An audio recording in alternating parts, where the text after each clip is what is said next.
and then have to coordinate among each other, and also with the United States to do what U.S. solely used to do. It's not only about defense cooperation and military issues, but it's also about economic issues. It's also about human-to-human exchange. Hello, and welcome to a special talk event on diplomacy and security in Asia. Today we're looking at one of the most important relationships in the region, the alliance between the United States and Japan, its evolution, its challenges, and its relevance in a changing world. I'm Jonathan Soble, former Tokyo bureau chief at the Financial Times, currently a partner at Kreab Japan, a strategic communications company here in Tokyo.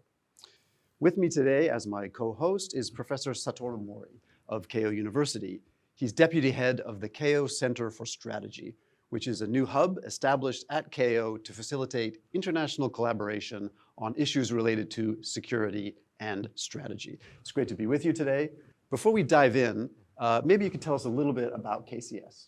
Thank you very much for having me. Keio Center for Strategy is a university-based think tank that was established in March 2023. It is devoted to promoting discussion and debate among not only academics and policymakers, but also among people from the private sector about issues regarding geopolitics, strategy, and economic security. Basically, we are devoted to addressing around-the-corner issues and make a policy recommendation.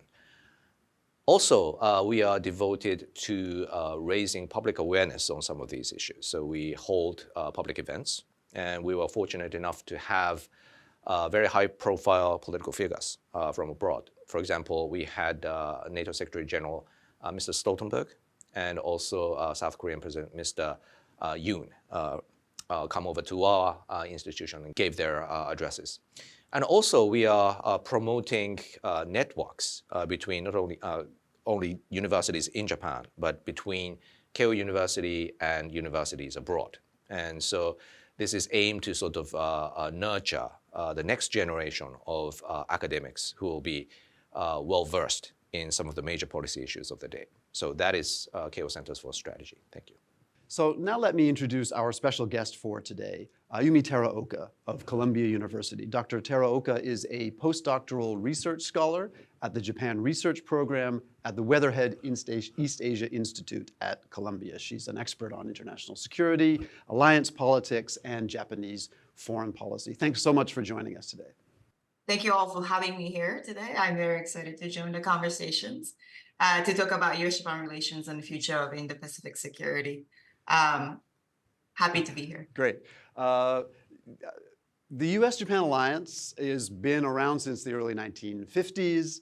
It's regularly described by both sides in terms that make it sound almost as old and unchanging as the pyramids. It's the cornerstone.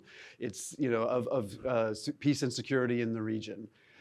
So let me start by asking you what's new. What makes the alliance a relevant topic for someone like yourself who's interested in international relations? Great. Thank you for your questions. I think what makes U.S.-Japan alliance interesting today is that despite the fact that it's been around for more than 70 years, just like any other relationship that lasts for that long, the nature and the purpose of the institution is shifting to meet the demands of each era and sort of the people's demand of the time. So the phrases you mentioned, like cornerstone, bedrock, those are sort of public diplomacy phrases that officials use to sell the institution's benefit to the people of both countries, but also to signal to the potential adversaries and rivals in the region to look kind of emphasize the strength of and the unity of alliance.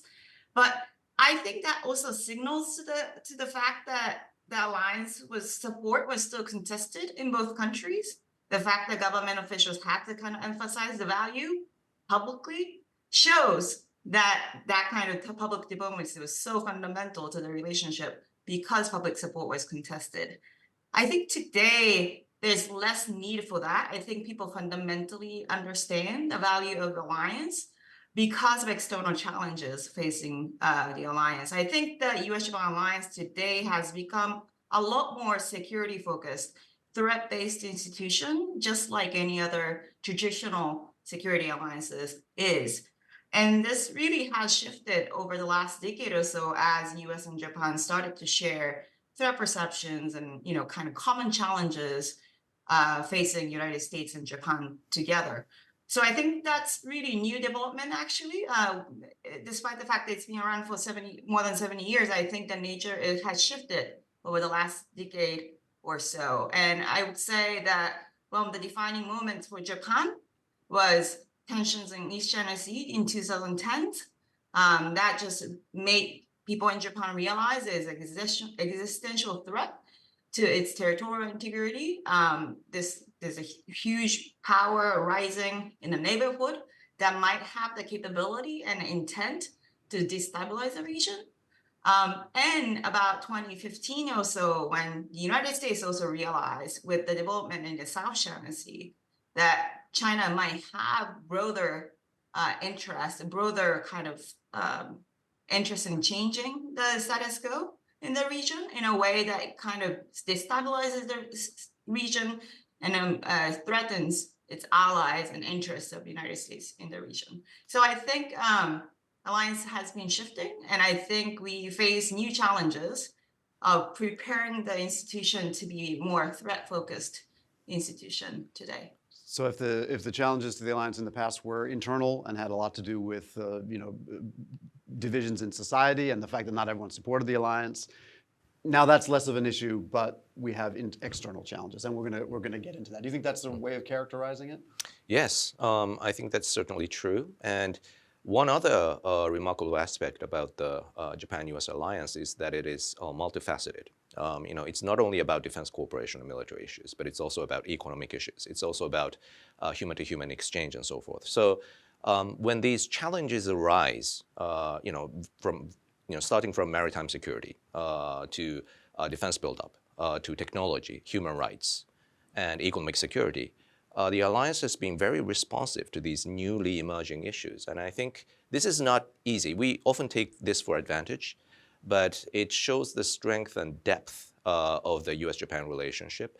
And that has what has actually enabled both countries to respond to the changes in the external environment. So I would add that aspect also as well in terms of why the alliance is new.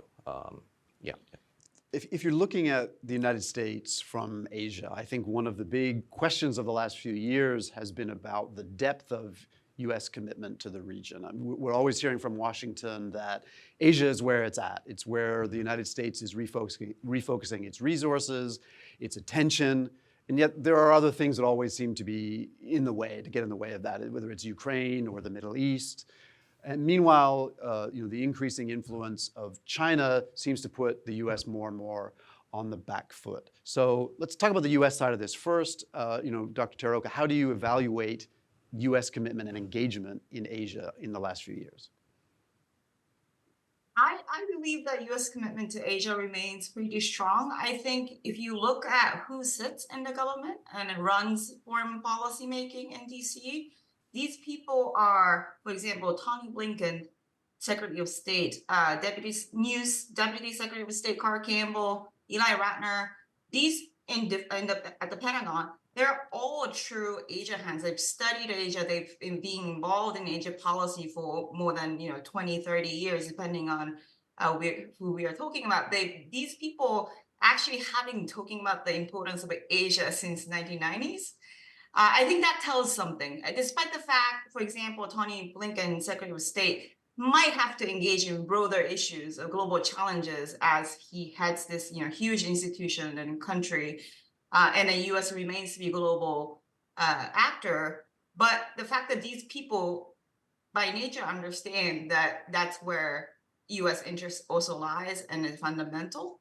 And their experience also shape their perceptions of how they engage allies in Asia. I think that matters truly. And to be honest, I think that Japan wants U.S. to be global power. I think Japan wants U.S. to be not just looking at Asia, but also be constructive leader, in solving global issues. And I think the people in Japan also understand, or people in Asia understand, that U.S. leadership in other parts of the world is also a signal to potential rivals in Asia. So I think it's a matter of fact that U.S. just needs to engage in multiple theaters, and I do think the U.S. commitment to Asia still remains pretty strong. The issue is the domestic polarization. I think fundamentally U.S. faces deep division about how they want to use their power globally.